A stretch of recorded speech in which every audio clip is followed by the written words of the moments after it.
بله هالبجارتنين قشتي لإيراني بري بدشن ليه هالبجارتنين قالك بالكيجي أو شي هالبجارتنا جفاتا ريبريا إيرانية أبيك چه باندوري دكاري چه كارگري دكاري لپیش روجا إيراني جي بكم چاودري سياسي أحمد اسكندري ستوكولمي ميواني منه سلاف وريز كي أحمد كك أحمد أف هالبجارتن دكارن پیش روجك روناهي أولا آزاد بو خلق ایرانی پیک بینن نرخاندن آتا چیه؟ ئێوارە باش کاک جەمال و سڵاو ڕێز بۆ هەموو بینەرانی بەڕێز نا باوەڕ ناکەم ینی ئەوە گرنگی وەکو ئێوەش لە پرۆگرامەکەتانە وتان و گرنگی ئەمە ئەوەیە کە بێگومان مەجلیسی داهاتوو ڕێبەری داهاتووی ئێرانیش دیاری دەکا ئەگەر ڕژیمەکە لەسەر جێگای خۆی بمێنێتەوە و ئەگەر بارودۆخەکە ئاڵوگۆڕی بەسەردانێت بەڵام حەزەکەم یەکشت بڵێم ئەویژەوەیە ئەوەی کە ئێوە لە سەرەتای بەرنامەکەدا گوتان کە دوو دەمژمێر ماوەی دەنگدان درێژ کراوەتەوە ئەوە هەمیشە وایە لە ئێران هەمیشە ینی دەڵێن لەبەر خاتریەوە کە خەڵک داوایان کردووە و پێشوازی خەڵک زۆر بووە درێژیان کردووەتەوە لە ڕاستیدا وانە لەبەر ئەوە نییە خۆیان ئەو کارە دەکەن وەکو پرۆپاگاندایەک وایە بۆ ئەوەی کە بڵێن پێشوازی خەڵک گەرم و گوڕ بووە هیچ جارێک وەکو ئەم جارە سارد نەبووە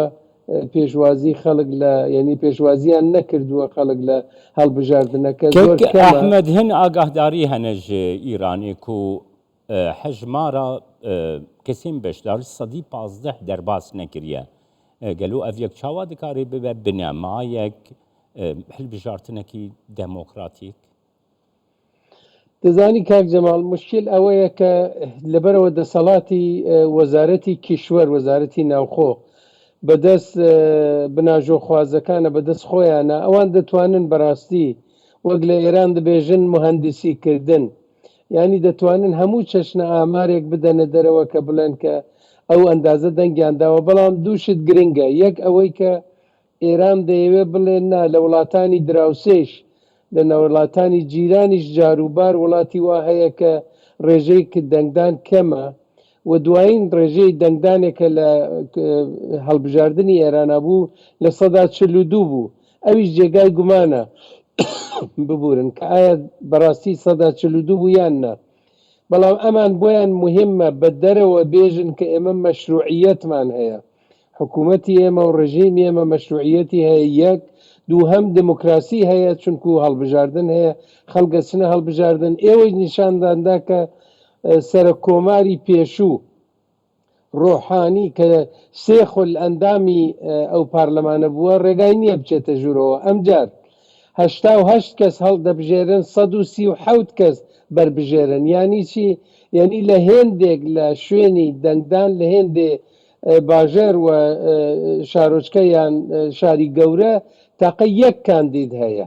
ینی دوو کاندیدیش نییە بەڵام ڕژیم پێویستی بەوە هەیە کە بۆ ئەوە ڕابگەێنە کە ئێمە مەشروعیەتمان هەیە و لای ئێمەش ئازادی هەیە کەک ئەحمەد نوها ئەف حکوومەتها ئیرانیش ئالی جیهانی بە وەکە حکوومەتێکی تند حکوومەتێکی یعنی کو سیاسەتەکە گەلک تند ڕێوە دەبە دەستوەردانی وڵاتین دندە دکە پرسکرێکین هەرێمیدە دەستی وێ هەیە و ساتێ بنافکردن ئەف حکوومەتا داوی دوێ هەلبژارتنێدا نەها گاوا گوتو دنرخینێ ئەف سیاست بەردەوام دکە ئەف سیاسەتا کو دەما داویدە لە ئیرانی هاتی برێوە برە کاک جەمال دەنگی جەنابی تا دەپچڕێ ینی دەنگی تۆ بە من گوت کو جیهانێدا ئەف حکوومەتا ئیرانی یا داوی وەکە حکوومەتێکی تندرە و تێناسکردن حکوومەتەکە کو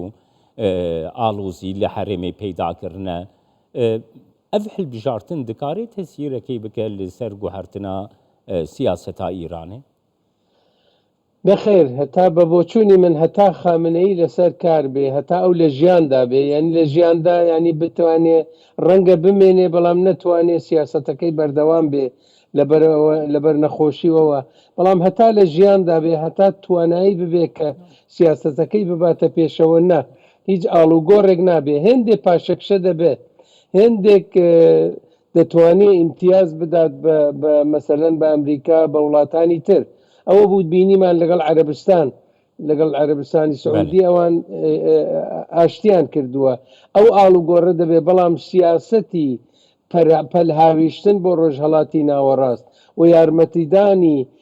ئەو هێزانەی کە بە وەکالەت هەیەە لە یەمەن لە لوبناان لە سووریا لە عێراق و لە وڵاتانی تر بە باوەڕی من ئەوە ئیدامەی هەیە وەلێ ئەگەر خامنەی نەمێنێ پاشی خامنەیی ئەم جارە زەحمەتە لە ئێران کەسێکی تر بە دەسەڵاتی خامنەیی وەکو کەسێکی ئاینی بێتە سەرکار من لەسەر ئەو باوەڕم کە لە ناو سوپای پاسداران و لە دەستگای دەسەڵات لە ئێران بیریان کردووەتەوە لە پاش خامنەی ئێرانی پاش خامنەیی و حتمما ئێرانی پاش خامنەیی ئاڵوگۆڕی بەسەردادێت بەڵام ئەوەمان لەبیر بێت کە ئێران بووە بە هێزێکی ناوچەیی تەنانەت ئەگەر ئەم ڕژیمەش ئەم ینی سیستمەش ئاڵوگۆڕێکی بەسەردابێ دیسانجی ناسیۆنالیزمێکی ئێرانی و ناسیۆنالیزمێکی فارسی تێکەڵی شیعەگەری لە ئێران بووە ئەم دوو عنسرە ینی ئەم دوو ئێلمنتە هەم ناسیۆنالیزمی ئێرانی و هەم شیعەگەری ئەمە وا دەکا کە ئێران هەمیشە خۆی بە هێزێکی مەزن لە ناوچەی ڕۆژهەڵاتی ناوەڕاست بزانێ و بەشی خۆی دەخوازێ لە وڵاتانی دەوروبەر و لە وڵاتانی دنیا بەلێکە کەحمەد توزانێ 2 ساعتێن دنجی هاتە درێژکردن وەکە نووشەیەکی پەلەژی بێژم 2 ساعتێ دن هاتە درێژکردن حتا ساعت 10